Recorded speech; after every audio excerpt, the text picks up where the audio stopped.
Let's move on to exercise 6.1. Now in 6.1, there are a couple of questions. Though they are very easy, but we have to discuss each and every aspect. So let's move on to question number 2.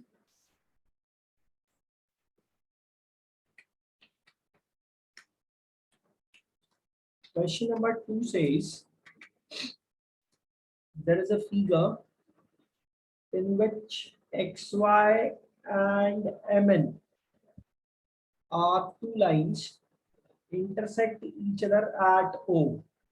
So let us draw the figure first.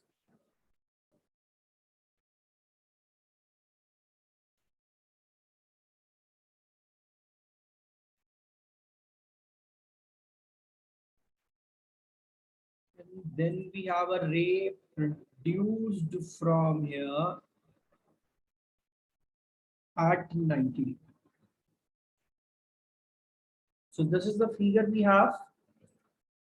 This is X and Y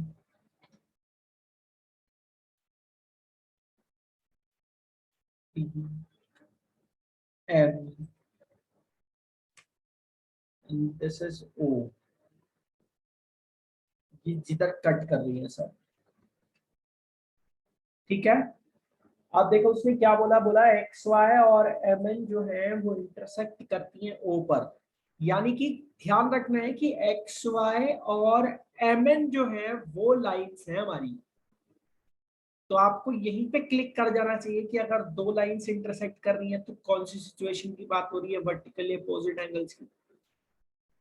तो यहीं से geometry का base बनना clear होगा, जब आपको question देखते ही समझ में आएगा कि कौन सी एक्सिम, कौन सी प्रॉपर्टी, कौन सी थ्योरम की बात करना चाह रहा है। आपकी पूरी बुक में अभी तक हमने इंटरसेक्शन ऑफ लाइंस पर सिर्फ दो ही बातों को किया है, वो है हमारा वर्टिकली अपोजिट एंगल। भाई दो बोल गया मैं, एक ही बात हमने की है, वर्टिकली अपोजिट एंगल। तो फिलहाल उसको भी हम लोग साइड रख देते हैं, आगे की इंफॉर्मेशन देखते हैं। देखो क्या कह रहा है, कह रहा है POY यानी कि ये वाला एंगल 90 डिग्री है, ठीक है। POY इज 90, तो डेफिनेट सी बात है कि ये भी यहां से यहां तक पूरा 90 होगा, होगा या नहीं? ये भी 90 होगा ना, दोनों तरफ 90 होगा। सो दिस इज हाउ हम एक एक करके इंफॉर्मेशन गैदर कर रहे हैं, फिर हम अटैक करेंगे। अब ये कह रहा है कि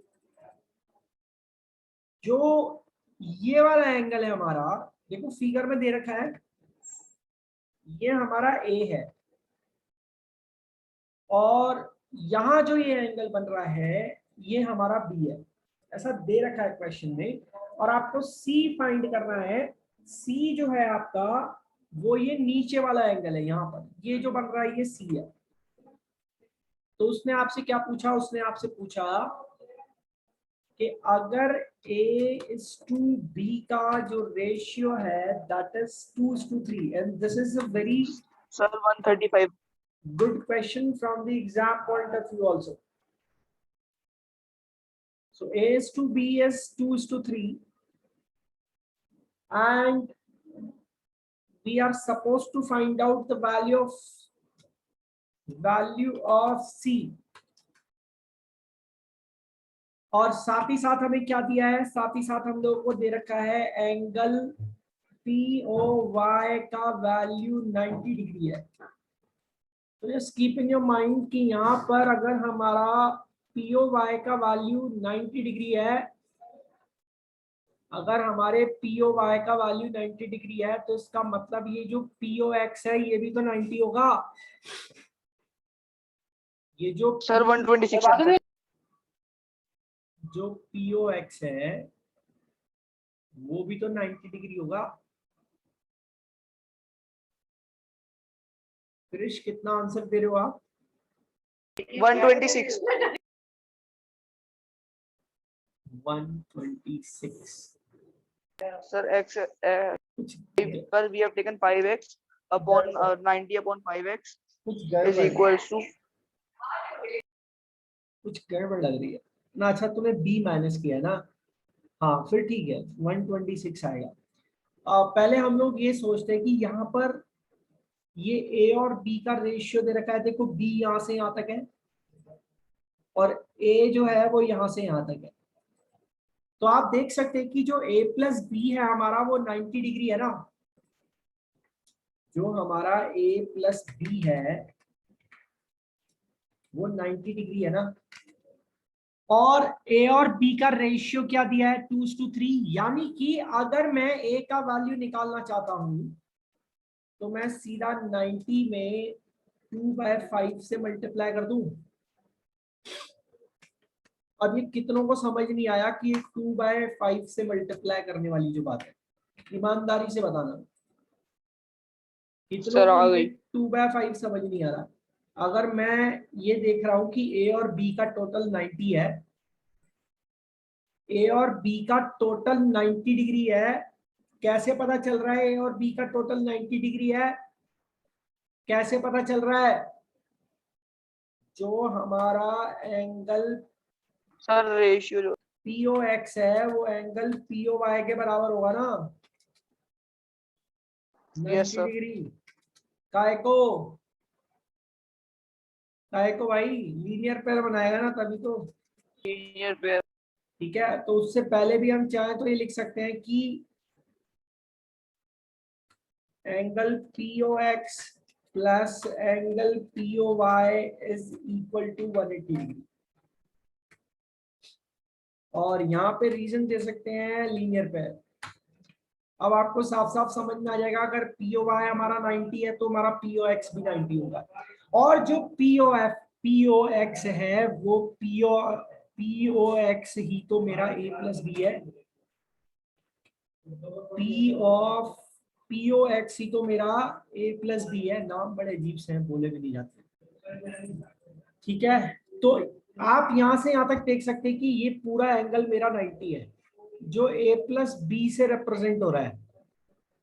ठीक है, तो अगर मैं 90 को 2:3 में डिवाइड करना चाहता हूं तो 2/5 और 3/5 से तो मल्टीप्लाई करूंगा। तो देखो यहाँ पर a का वैल्यू क्या आएगा 36। सिमिलरली अगर मैं b का वैल्यू निकालना चाहता हूं तो मेरे b का वैल्यू क्या आएगा 90 इंटू 3/5। अरे बच्चियों आपको समझ में आ रहा है ये? बोलो बच्चा पार्टी, समझ में आ रहा है आपको? अंगूठा ही दिखा दो।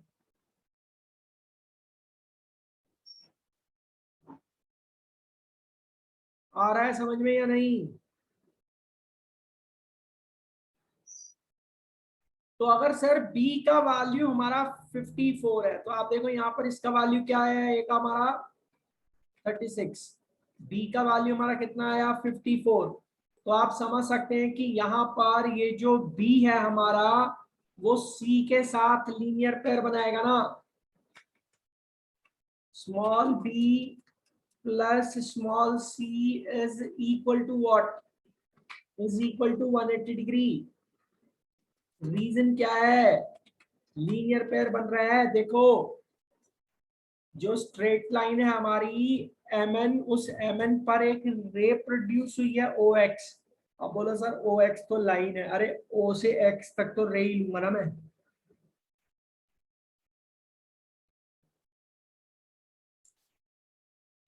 तो सर अब b का वैल्यू यहाँ पर रख दो जो आपने ऊपर निकाला है b का वैल्यू।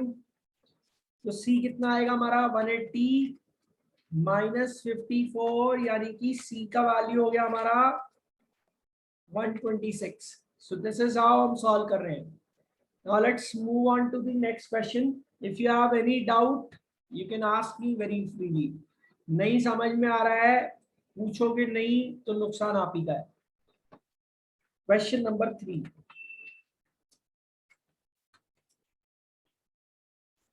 सर एक ट्राइंगल बना रखा है हम भी बना लेते हैं ट्राइंगल। हमारा क्या जा रहा है ट्राइंगल।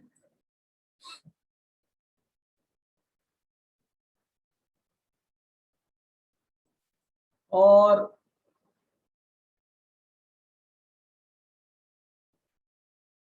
कुछ इस तरीके से ट्राइंगल बनाए। ठीक है, नाम दे रहा है इसको, नाम हम भी दे देते हैं। नाम में क्या रखा है, एस, फिर क्यू, फिर आर, और फिर टी, और ये ऊपर पी है हमारा। अब देखो उसने क्या कहा, उसने कहा कि जो हमारा एंगल पी क्यू आर है, angle P Q R, that is equal to what, that is equal to angle P R Q. जरा आइडेंटिफाई करो ये दोनों एंगल कौन से हैं, ये दोनों एंगल कौन से हैं हमारे। ये देखो ना, पी क्यू आर और पी आर क्यू, ये दोनों बराबर दे रखे हैं। तो आपके समझाने के लिए मैं बोलता हूं, सपोज ये हमारा एक्स है, मान लेते हैं, मानने में क्या जाता है, और ये भी हमारा एक्स डिग्री है, चलेगा, दौड़ेगा सर, क्या परेशानी है, दोनों बराबर दे रखे हैं, एक्स बोल दिया मैंने। जरा एक सिंपल सी बात बताओ कि ये जो एंगल यहां पर बन रहा है, इसका वैल्यू, और ये जो एंगल यहाँ पे बन रहा है, इसका वैल्यू कितना कितना होगा अगर मैंने उस अंदर वाले को x माना है तो 181। ये होगा 180 माइनस एक्स, और ये होगा 180 माइनस एक्स। क्या दिखाना है सर हमें, यही तो दिखाना है, ये दोनों एंगल बराबर हैं, हो तो गए।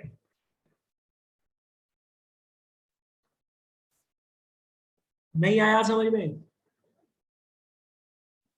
अरे भाई क्या प्रूफ करना था, प्रूफ करना था पी क्यू एस जो है वो एंगल पी आर क्यू के इक्वल है, ऐसा हमको प्रूफ करना है।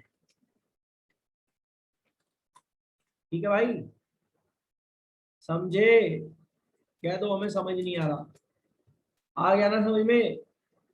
तो ये जो हमें एंगल इक्वल दे रखा है, इसको सपोज हमने मान लिया किसके इक्वल है, एक्स डिग्री के इक्वल है, और ये एक्स हम फिगर में लिख भी देंगे। ठीक है, ये एक्स हम फिगर में लिख भी देंगे जैसे हमने लिख दिया था। और मैंने कहा देखो, जो भी आप क्वेश्चन सॉल्व कर रहे हो, पहले उसका रोड मैप उसी फिगर में बना लो, जैसे हमने इसका रोड मैप फिगर में बनाया, हमारा सारा काम अपने आप हो गया। पर प्रॉब्लम ये कि इसको लिखें कैसे, ये बच्चों को परेशानी होती है। तो जो आपने किया है वही लिखते जाओ। सबसे पहले आपने एक्स लिया था इसको, तो यहां पर आप ऐसे लिख दो कि ये एक्स के बराबर है, सपोज कर दो, लेट कर दो, जो भी है भाई, वो तो दे ही रखा था ना कि इक्वल है, तो हमने लेट करके इसको एक्स के इक्वल रख दिया। परेशानी क्या है, समझ में आया, हमने उसको एक्स के इक्वल रख दिया, परेशानी क्या है, कोई परेशानी नहीं है सर। आप सुनो फिर आगे की कहानी। अब आप यहां पर मुझे बताएं कि एंगल पी क्यू एस कितना होगा एक्स की टर्म्स में। और इसीलिए मैं कह रहा हूं कि एक्स वाई करके लिखकर सॉल्व करते तो इजी पड़ता है हमें। 180 माइनस एक्स, ऐसे लिखोगे, ऐसे ही तो लिखोगे। अबे लीनियर पेयर बन रहा है यहाँ पर भी, बन रहा है या नहीं। अरे sir ji, P Q are और पी क्यू एस दोनों लीनियर पेयर बनाएंगे, स्ट्रेट लाइन पे जो एंगल बन रहे हैं। तो यहाँ से हम सीधा सीधा देख सकते हैं कि अगर मैं 180 में से x को माइनस करूंगा तो 180 माइनस एक्स मिलेगा मेरे को, दूसरा वाला एंगल पी क्यू एस। तो ये पी क्यू एस मिल गया। सिमिलरली हम क्या करेंगे, पी आर टी को शो करेंगे। देखो पी आर टी कितना हमारा,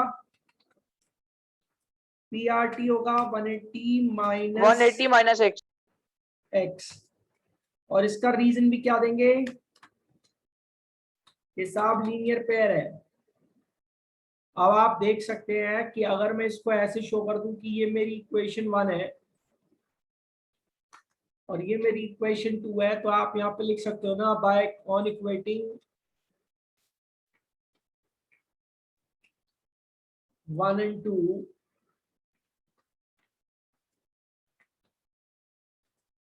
we get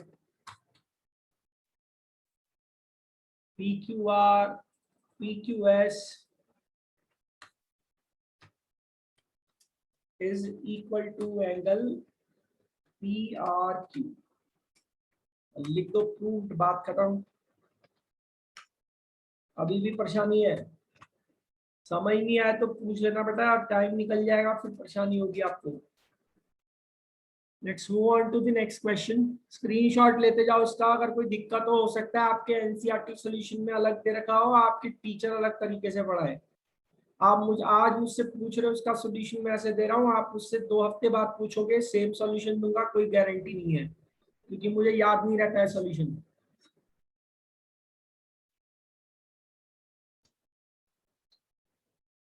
आगे बढ़ते हैं सर।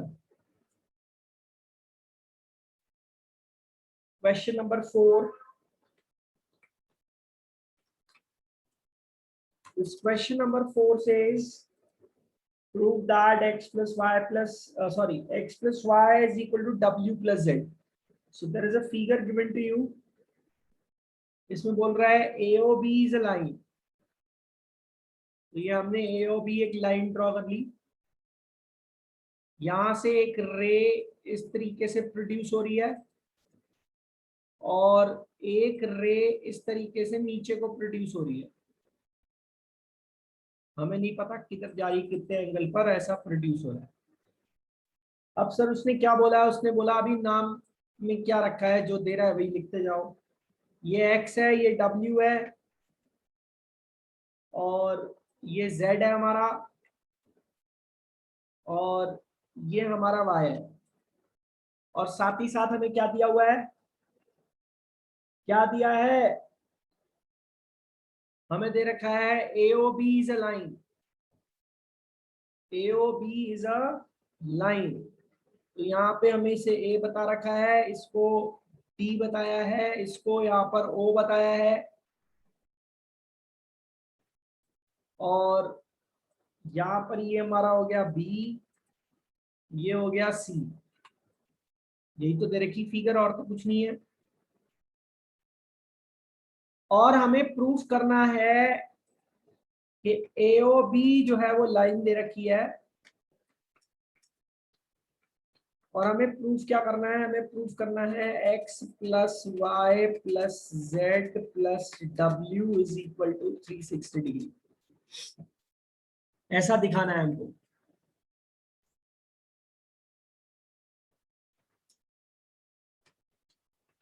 कैसे करूं सर, कैसे करूं, छोड़ दूंगा, नहीं आएगा छोड़ दूंगा, ऐसा नहीं होगा, सॉल्व तो करना ही है। अब देखो इसमें क्या अप्लाई कर सकते हैं हम लोग। स्ट्रेट लाइन दिख रही है, समझ में आता है। अरे यार क्या लिखवा दिया तुमने, बोल भी नहीं रहे ना, गलत लिख दिया है।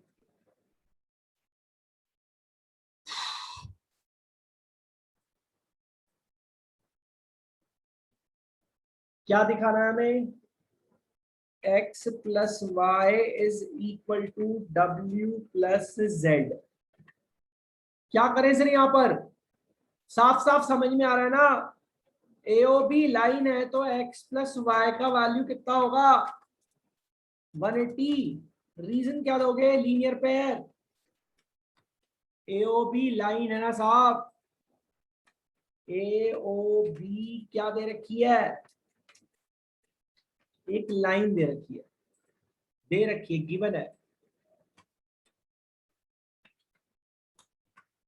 तो यहाँ पर x प्लस वाई 180 होगा linear pair. Similarly z plus W भी 180 होगा लीनियर पेयर से।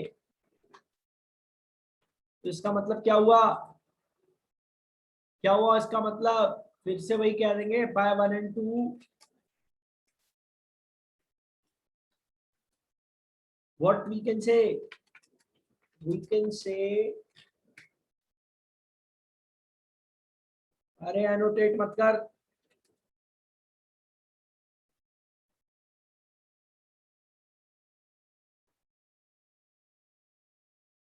सो गया क्या?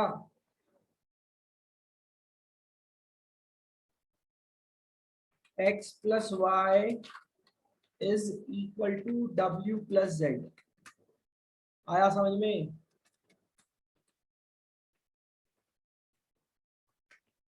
खत्म। अब वो दिखने में ही अजीब सा लग रहा है नहीं बस। नेक्स्ट सर हम लोग चल रहे हैं अपने क्वेश्चन नंबर 5 पर। वेरी वेरी इंपॉर्टेंट और एग्जाम में बिल्कुल धड़ल्ले से दिखता है सर, गुंडागर्दी के साथ, ऐसा समझ सकते हो।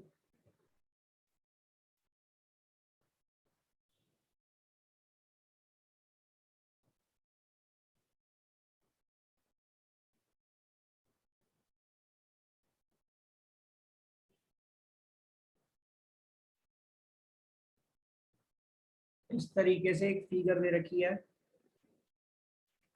जिसमें बोला है ये P है, ये O है, ये Q है, यहाँ पर इसको उसने बोला है S है, इसको उसने बोला है R है। बात कर रहे हैं क्वेश्चन नंबर 5 की। वेरी वेरी इंपॉर्टेंट, मार्क कर लीजिए, एग्जाम में आपको दिख जाएगा बड़ी ईमानदारी के साथ। अब सर इसमें इसने बता रखा है कि जो OR है वो परपेंडिकुलर है। OR जो है वो परपेंडिकुलर है, इसका मतलब ये एंगल 90 डिग्री होगा। सिमिलरली ये भी 90 होना चाहिए। समझ में आ रहा है? जब हमें POR 90 दिया है तो हमारा ROQ भी 90 होगा। ठीक है,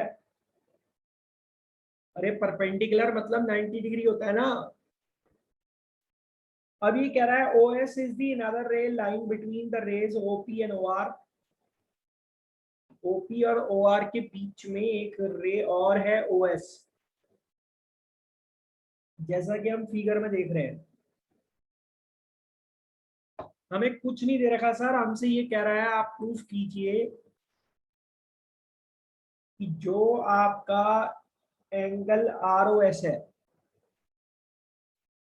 angle ROS that is 1/2 of angle QOS minus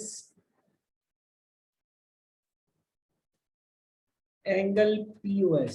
अब बच्चे के सिर में दर्द हो गया स्टार्ट कि कुछ दिखना ही बंद हो जाता है यहाँ पे। ऐसा मेरे को प्रूफ करना है। कैसे प्रूफ करूं सर? शुरुआत कहां से करूं? पेन नहीं चलेगा, यही सबसे बड़ी दिक्कत की बात है। तो मैंने आपको कहा कि जब तक आपका रोड मैप तैयार ना हो आप इसमें अटैक करो भी मत। सबसे पहले तो आप अपना रोड मैप तैयार करो और आप ये देखो कि आपको किन एंगल्स को आपस में रिलेट करना है और किन एंगल्स को आपको प्रूफ करना है। तो आपके जो एंगल्स यहाँ पे इन्वॉल्व हो रहे हैं वो है ROS। ROS यानी कि ये वाला एंगल। दूसरा एंगल जो इन्वॉल्व हो रहा है वो है आपका QOS। QOS यानी कि ये पूरा एंगल। और जो आपका POS है ये आपके एंगल्स यहां पर इन्वॉल्व हो रहे हैं। तो सर इनसे हम कैसे डील करें? तो देखो बेटा, और कुछ तो दे नहीं रखा, जो दिया है यहीं पे दिया है। और मैं आपको पहले भी बता चुका हूं कि ये भी 90 होगा ना, होगा या नहीं? अबे परपेंडिकुलर है तो ROQ भी 90 रहेगा ना। तो हमारे जो एंगल्स इन्वॉल्व है उसको हम ऐसे ट्रीट कर लेते हैं, ये हमारा X है, ये हमारा Y है। ये दो एंगल्स तो इन्वॉल्व हो ही रहे हैं। अब आप बोलो सर ये तीसरे वाले को क्यों नहीं लिया, अरे ये तीसरा वाला तो ऑलरेडी 90 डिग्री है ना, तो इसको मैं अलग से कोई वैल्यू देके क्या करूंगा। ध्यान से सुनो दिशा बेटा, ध्यान से सुनो कशिश, बहुत ध्यान से सुनो। ये एग्जाम में ऑलमोस्ट आपको एवरी ईयर कोई ना कोई स्कूल में दिखता है, ऑलमोस्ट सारे स्कूल इसको देते हैं। और ध्यान से इसको देखना कि वर्किंग कैसे, बिकॉज क्वेश्चन इंपॉर्टेंट नहीं है, द इम्पोर्टेंट है इसकी वर्किंग कैसे सीखेंगे हम ज्योमेट्री में। 10th में भाई बहुत अच्छे से ज्योमेट्री का एक स्केल आप देखोगे, और 10th के बाद तो वैसे भी होती नहीं ज्योमेट्री, होती है लेकिन वो ऐसी ज्योमेट्री नहीं होती। तो सर यहाँ पर और कुछ तो दे नहीं रखा, जो दे रखा है यहीं पे दे रखा है 90 XY, ऐसा मैंने रिलेट कर लिया। आप बोलो रिलेट क्यों किया, क्योंकि ये एंगल इन्वॉल्व हो रहे हैं तो उनके लिए मैंने कोई वेरिएबल रख दिया। अब ऐसे नाम पढ़ पढ़ के एंगल को आइडेंटिफाई करूंगा, लिखते रहूंगा तो मेरे सिर में दर्द हो जाएगा, किसी के भी सिर में दर्द हो जाएगा। तो इसलिए XY करके ऐसे लिखकर समझने में भी आसानी रहती है, करने में भी आसानी रहती है। तो जो जो हमारे एंगल्स इन्वॉल्व थे उसको हमने इस तरीके से नाम दे दिया, चलेगा। और ये जो तीसरा एंगल हमारा इन्वॉल्व है SOQ, ये तो हमारा पूरा 90 + X हो गया ना। देखो जो हमारा एंगल SOQ है ये हमारा 90 + X हो गया ना। हुआ या नहीं हुआ, हुआ या नहीं। तो सिंपली आप इतना समझ लो कि अभी तक आपने क्या क्या रोड मैप तैयार किया, आपने नाम ही तो दिया है सिर्फ। तो जल्दी बोलो यहाँ पर एंगल ROS आपने क्या लिया है, ROS आपने लिया है X, ROS को आपने यहाँ पर लिया है X, तो आपने लिख दिया साहब ये X है, चलेगा, दौड़ेगा साहब। फिर आप देखो कि जो आपने Y लिया है वो Y आपने क्या लिया है, Y लिया आपने एंगल POS, ठीक है, यही तो किया है आपने, तो आप लिख दो ये Y है, ठीक है भाई।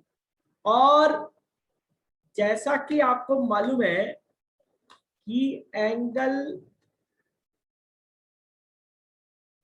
ROQ 90 डिग्री होने जा रहा है, काय को परपेंडिकुलर है ना, अरे भाई परपेंडिकुलर है, परपेंडिकुलर है, शॉर्ट में लिख देना, ठीक है। तो यहां से क्या समझ में आया कि जो हमारा एंगल QOS होगा, वो एंगल QOS जो है वो भी इन्वॉल्व है ना यहाँ पर। तो हमारा एंगल QOS क्या होगा, 90 + X, सही कह रहा हूं, सही कह रहा हूं ना, अरे सही तो कह रहा हूं, 90 + X होगा। तो जो हमने एज्यूम किया है वो हमने लिख दिया। अब जैसा जैसा कह रहा है वैसा वैसा करते जाइए। आप देखो कभी भी प्रूफ करने वाला कोई क्वेश्चन रहेगा, कुछ भी किधर भी मिलता है, 9th में 10th में 11th में कभी भी मैथ्स में, तो या तो आप अपना LHS क्रिएट करने की सोचें या फिर आप अपना RHS क्रिएट करने की सोचें, दोनों में से कोई एक पार्ट आपको क्रिएट करना पड़ेगा। अपने मन से तो कोई यहाँ पर तीर नहीं चला सकता अंधेरे में कि सॉल्व करते जाए हमारा आंसर आ जाए, उसके लिए भी कुछ ना कुछ तो हमें स्टेप्स लेने पड़ेंगे। तो कभी भी अगर प्रूफ करने वाला क्वेश्चन है, ध्यान रखो अपने दिमाग में, या तो पहले LHS सेट करो या फिर पहले RHS सेट करो, दोनों में से कोई एक काम करो। अब LHS सेट करके मेरे को कुछ मिलता नहीं, क्योंकि LHS में सिर्फ ROS है और ROS मेरे को X मिलता सिर्फ, ठीक है ना, समझ रहे हो। तो मैं उससे क्या डील करता, तो अच्छा ये रहेगा कि ये जो RHS में दे रखा है ना यहाँ पर 1/2, ये इसको मैं अपने हिसाब से क्रिएट करूं। अब बोलो सर ऐसे कैसे क्रिएट होगा, मैं दिखाता हूं। सबसे पहले QOS को POS में से, मतलब POS को QOS में से माइनस किया है। तो अगर मैं यहाँ पर जैसा जैसा कह रहा है वैसा वैसा करते जाओ। अगर मैं यहाँ पर QoS माइनस एंगल POS लिखता हूं तो मैं इसको क्या लिखूंगा? ऊपर देखो QoS का वैल्यू कितना है हमारा 90 प्लस x है या नहीं है? अरे हाँ ना तो बोल दिया करो, अंगूठा ही दिखा दिया करो। QoS माइनस POS आपने कितना लिया है? POS कितना लिया है आपने? बोलो POS कितना है? तो y लिख दो यहाँ पर, ठीक है। तो QoS माइनस POS ऐसा लिख दिया हमने। चलेगा? नहीं चलेगा, दौड़ेगा। अच्छा ये y लेने की क्या जरूरत है यार?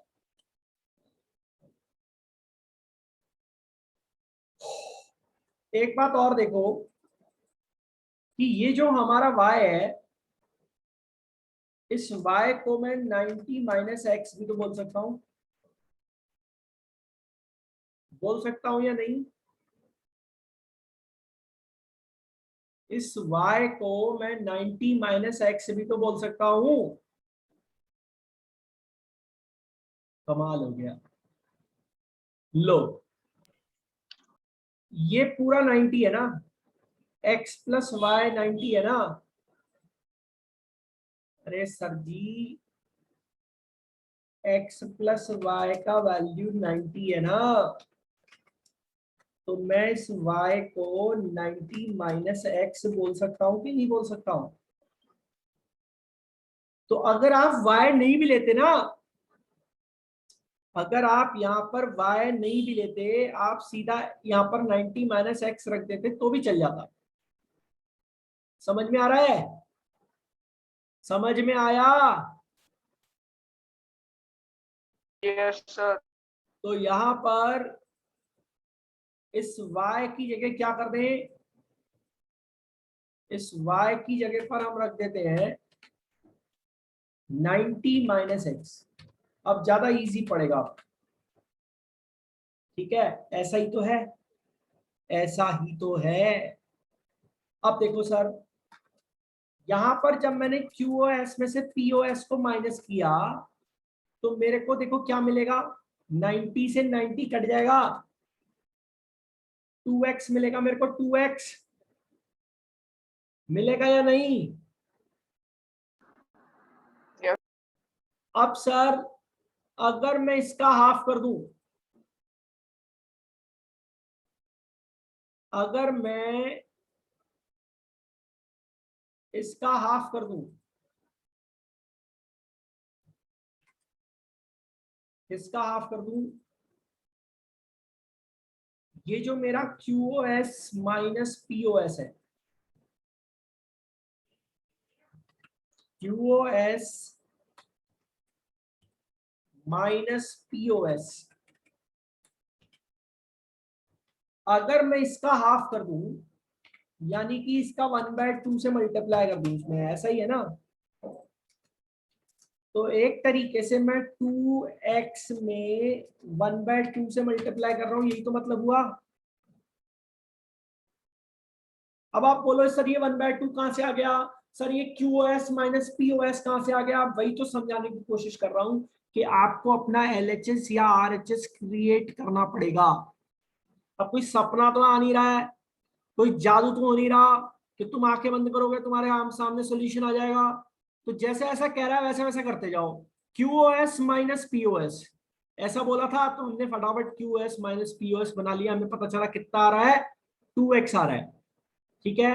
अब उसने इसका हाफ करने को बोला है ना, 1/2 से मल्टीप्लाई करना या हाफ करना एक ही बात है। तो QoS माइनस POS मैंने निकाल लिया, मेरा 2x आया। अब इसमें मैं इस 1/2 से मल्टीप्लाई कर रहा हूं, देखो 1/2 मैंने मल्टीप्लाई कर दिया ताकि मैं अपना क्या बना सकूं, ताकि मैं अपना RHS क्रिएट कर सकूं सर।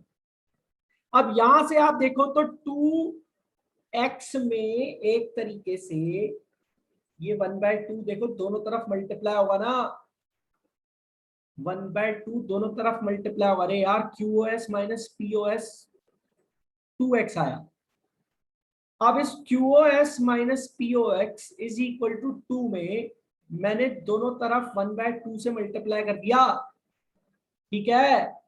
अरे जैसा कह रहा है वैसा वैसा करते जाओ, इसमें कोई रॉकेट साइंस थोड़ी है, सिंपल कहानी है। तो आप यहां पर देखो कि 2x इंटू 1/2 कितना हुआ, x हुआ ना x, अरे x हुआ ना, हुआ या नहीं, हो तो गया।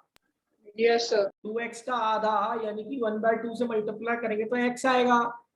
अब देखो आपका ये जो x है ये किसके इक्वल है, ये जो आपका x है ये किसके इक्वल है, ROS के इक्वल है या नहीं। ये आपका सपोज इक्वेशन 1 हो गई, ये आपकी इक्वेशन 2 हो गई। तो अब आप देख सकते हो ना कि x का वैल्यू ROS और इधर भी x का value 1/2 into QoS minus PoS। तो आप सीधा सीधा क्या लिख सकते हैं, by 1/2 by 1 and 2 we can say ROS, we can say ROS क्या बोल सकते हैं, बोलो क्या बोल सकते हैं, ऐसा बोल सकते हैं ना कि ROS is half of